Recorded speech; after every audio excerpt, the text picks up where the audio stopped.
নমস্কার। আগের পর্বে আমরা গেছিলাম ঋষিকেশের নীলকণ্ঠ মহাদেব মন্দির। আজকের পর্ব তারপর থেকেই শুরু হচ্ছে।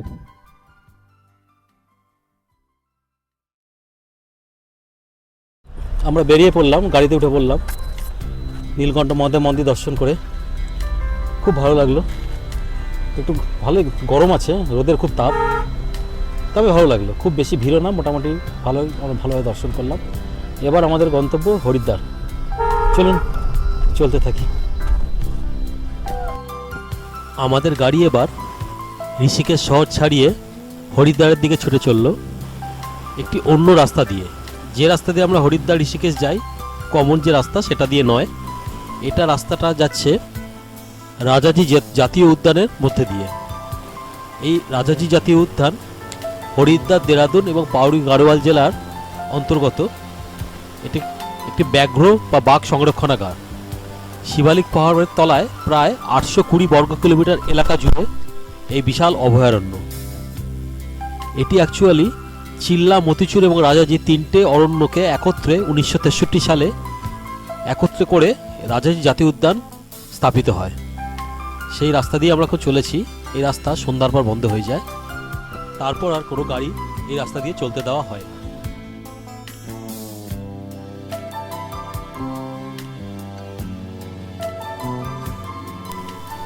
এই রাস্তাটির পারিপার্শ্বিক দৃশ্য বা প্রাকৃতিক শোভা কতটা সুন্দর সেটা আপনারা নিজেরাই দেখুন।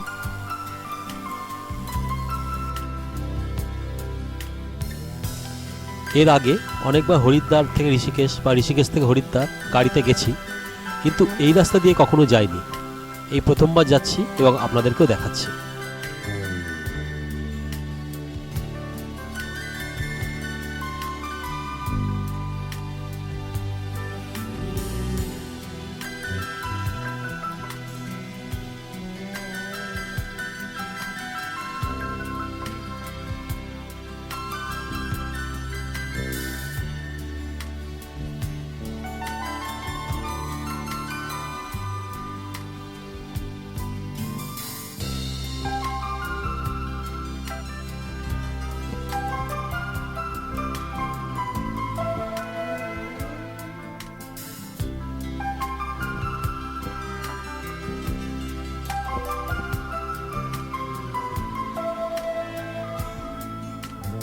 আমরা এখন চলেছি রাজাজি জাতীয় উদ্যানের অন্তর্গত চিল্লা ফরেস্টের মধ্যে দিয়ে। বাঁদিকে গঙ্গারই একটি ধারা বয়ে চলেছে, আর তার ওপাশে গভীর জঙ্গল।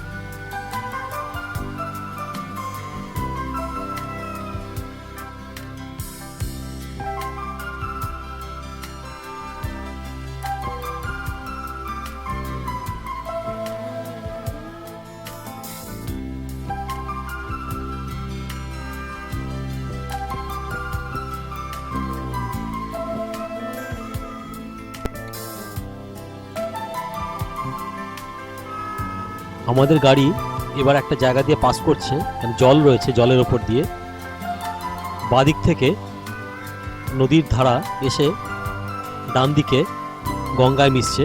ওই দূরে গঙ্গা, এবং তার ওপর দিয়েই, জলের ওপর দিয়েই গাড়ি চলেছে।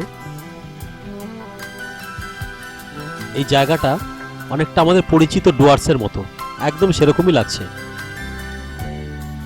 ভোরবেলা বা সন্ধ্যার পরে এখানে হাতির দল আসে জল খেতে, এবং এছাড়াও গন্ডার বা বাঘও বেরোয় ওই সময়, কিন্তু এই সময় এখন এদের দেখা সম্ভব নয়।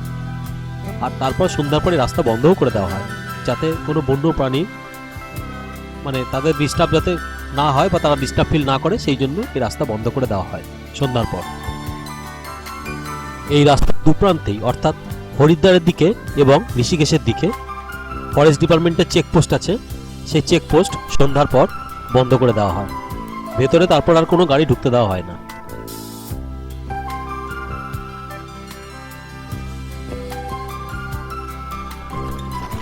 রাজাজি ন্যাশনাল পার্কে ফরেস্ট ডিপার্টমেন্টের তরফ থেকে যে জঙ্গল সাফারি বা জিপ সাফারি করা হয়, সেটা এই রাস্তা দিয়েই করানো হয়।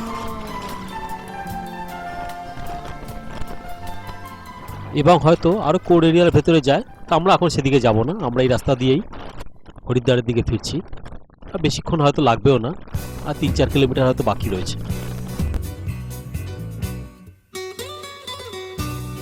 এখানে চলতে চলতে বাঁদিকে ওপারে দুটো তিনটে হোটেল বা রিসর্ট মতো দেখলাম, দোতলা তিনতলা বিল্ডিং। মানে বুঝলাম এখানে থাকারও ব্যবস্থা আছে, কিন্তু নামগুলো বোঝা গেল না। এটা হয়তো গুগলে সার্চ করে পেয়ে যাবেন, চাইলে এখানে থাকতেও পারেন, সেই ব্যবস্থাও রয়েছে।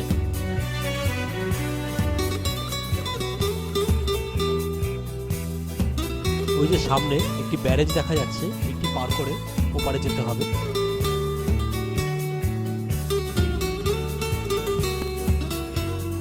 আমরা এখন এই ব্যারেজটি পার হচ্ছি। এখানে অনেকগুলো লক গেট রয়েছে, এখান দিয়ে গঙ্গার জলকে নিয়ন্ত্রণ করা হয়, মানে আটকানো হয় বা ছাড়া হয়। এটা ক্রস করে ওপারে গেলেই হরিদ্বার শহর।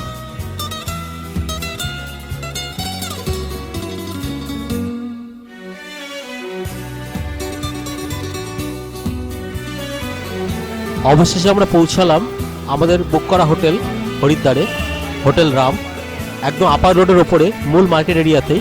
এখান থেকে 2-3 মিনিট হেঁটে গেলেই হর কি পৌরি। চলুন ভেতরটা দেখাই।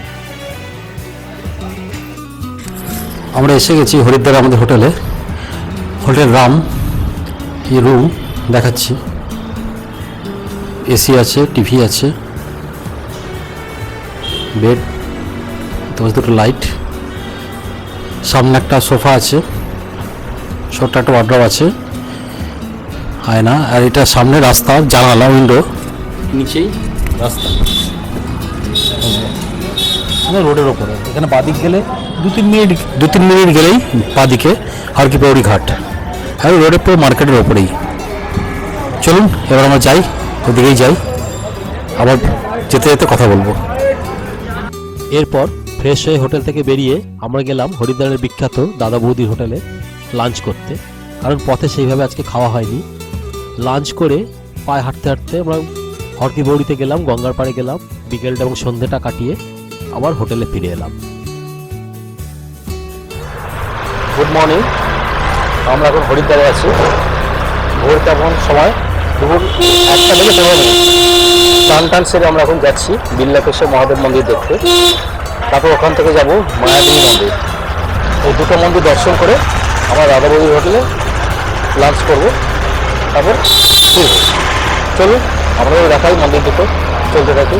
এখন একটা অটোতে করে আমরা যাচ্ছি, একটা অটো নিয়েছি, অটো যাচ্ছি। অটো ভাড়া নেবে 300 টাকা। দুটো মন্দির দেখিয়ে আমাদেরকে এখানে নামিয়ে দেবো। চলুন চলতে থাকি, মন্দির দুটো দেখাবো। এখন দিনের বেলা বেশ হালকা গরমই লাগছে, এখানে ওয়েদারটা বেশ অদ্ভুত। দিনের বেলা একটু গরম, সন্ধ্যের পর থেকে হালকা ঠান্ডা পড়তে শুরু করে, যেহেতু অক্টোবর মাস, এবার আস্তে আস্তে ঠান্ডাটা আরও বাড়বে। রেল লাইনের তলা দিয়ে একটা আন্ডারপাস দিয়ে রেল লাইন ক্রস করে আমাদের অটো এগিয়ে চললো পশ্চিম পাড়ে, পশ্চিম দিকে, জালাপুরের দিকে। জালাপুরের আগেই মন্দির পড়বে ডান দিকে, একটু অরণ্যের মধ্যে। চলুন সবটাই দেখাচ্ছি। হরিদ্বারে রেল লাইনের পশ্চিম পাড়টা টোটালটাই রেসিডেন্সিয়াল এলাকা, এদিকে হোটেল তেমন নেই, পুরোটাই স্থানীয় লোকের বাড়িঘর, দোকানপাট, বাজার, স্কুল, ব্যাংক, কিছু সরকারি অফিসও রয়েছে।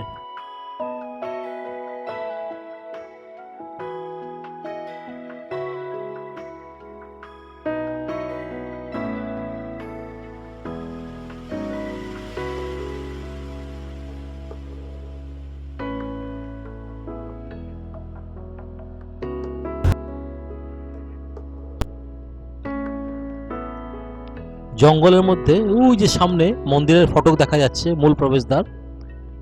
আমরা এসে গেছি, এবার আমরা নেমে ভেতরে যাব।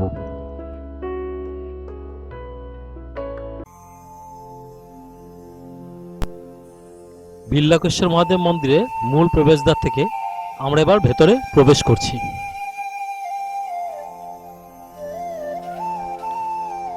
এই মন্দির সম্বন্ধে এখানে একটি পৌরাণিক কাহিনী প্রচলিত আছে।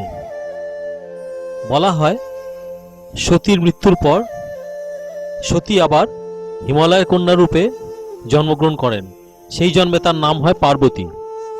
পার্বতী মহাদেবকে স্বামী হিসেবে পাবার জন্য এখানে বসে তপস্যা করেছিলেন প্রায় 3000 বছর ধরে, এবং তপস্যা চলাকালীন তিনি মহাদেবকে প্রতিদিন বেলপাতা নিবেদন করতেন। সেই থেকে এই মন্দিরের নাম বিল্লকেশ্বর মহাদেব মন্দির। এই মন্দির থেকে একটু দূরেই জঙ্গলের মধ্যে দিয়ে পায়ে হাঁটা পথে পৌঁছানো যায় গৌরীকুণ্ড। এটি একটি প্রাচীন কুণ্ড। বলা হয় দেবী পার্বতী তার হাতের চুড়ি দিয়ে মাটি খুঁড়ে এই কূপটি খনন করেন। তিনি এখানে স্নান করতেন এবং এখান থেকেই জল এনে তিনি শিবলিঙ্গের মাথায় ঢালতেন এবং পুজো করতেন। আমাদের মন্দিরের বাইরে এখানে আরো ছোট ছোট অনেকগুলো মন্দির রয়েছে। এই যে এও যেন মনে হচ্ছে বসে পুজো করছে, কিন্তু আসলে তা না, ফুলগুলো ছিঁড়ে ছিঁড়ে খাচ্ছে। এখানে পরপর বিভিন্ন দেবতার মন্দির রয়েছে। এটি হলো নবগ্রহ মন্দির। মন্দির পরিসরটা বেশ ভালোই বড়। শিবরাত্রির সময় এখানে খুবই ভিড় হয়। স্থানীয়রা বলেন যদি কারো বিয়ে না হয় বা কারোর জন্য কোনো দম্পতি যদি সন্তান না হয়, পরপর 5টি রবিবার এসে মহাদেবের মাথায় জল ঢাললে তাদের মনোকামনা পূর্ণ হয়। আমরা বিল্লাকেশ্বর মহাদেব মন্দিরে পুজো দিলাম। যেহেতু মন্দিরের ভেতরে ছবি তোলা অ্যালাউ নয় বলে ছবি তুলতে পারলাম না।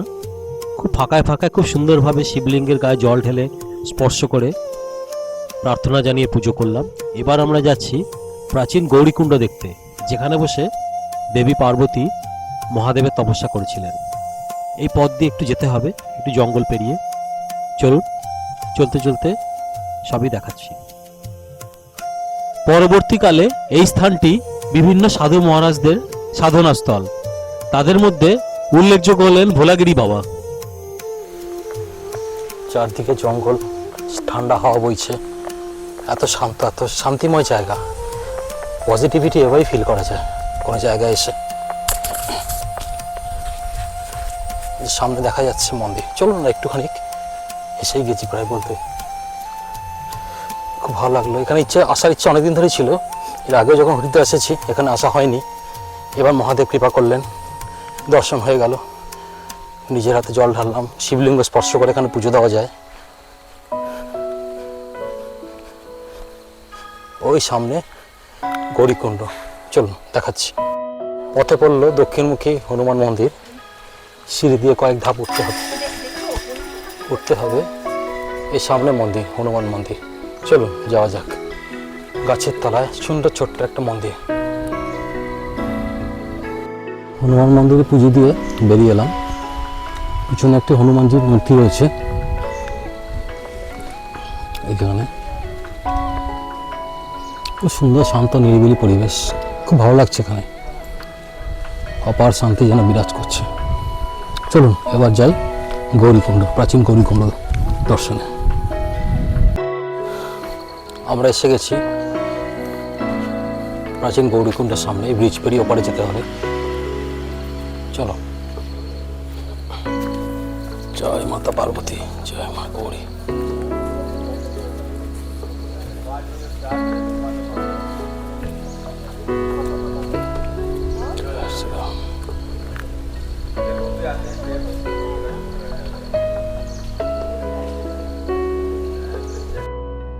এই ব্রিজ থেকে আমরা এলাম। এসে নেবে এই বাঁদিকে গৌরীকুণ্ড। এই ভেতরে একটি কুয়ো মতো রয়েছে, কাঁচ দিয়ে ঢাকা। সেই কুয়োর ভেতরে জল, এটাই গৌরীকুণ্ড। ভেতরে একটি ছোট্ট শিবলিঙ্গ রয়েছে। সেই শিবলিঙ্গ আমরা দর্শন করলাম, গৌরীকুণ্ডে দর্শন করলাম, পুজো দিয়ে বেরিয়ে এলাম। খুব সুন্দর শান্ত পরিবেশ। এবার আমরা আবার ফিরে চলব। এখানে পাশে একটি মন্দির পড়েছে, ছোট্ট একটি মন্দির রয়েছে। চলুন দেখে আসি এটা কি মন্দির।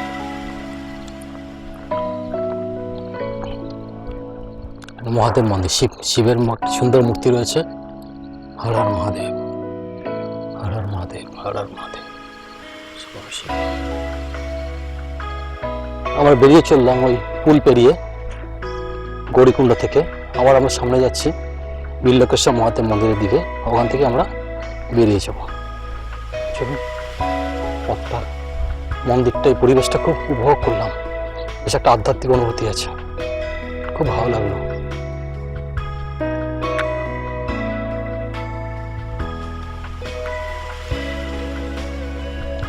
আমি একবার দেখাচ্ছি চারপাশটা।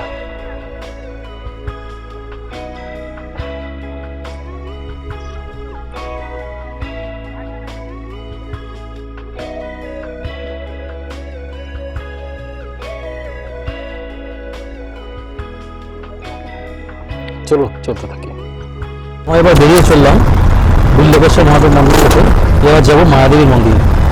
মায়াদেবীর মন্দির 51 সতীপীঠের একটি পীঠ, শক্তিপীঠ। চলুন যাই।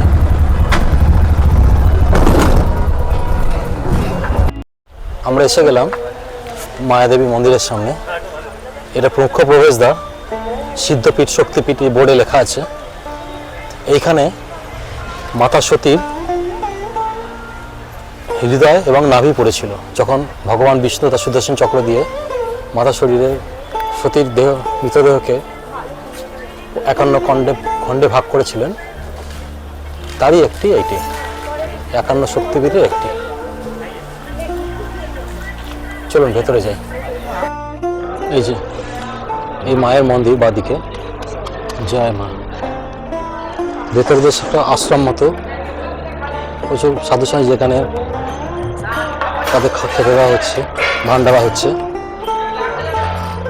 এখানে লোক থাকতে পারে। এই মায়ের মন্দিরে আমরা প্রবেশ করছি, মায়াদেবী মন্দির।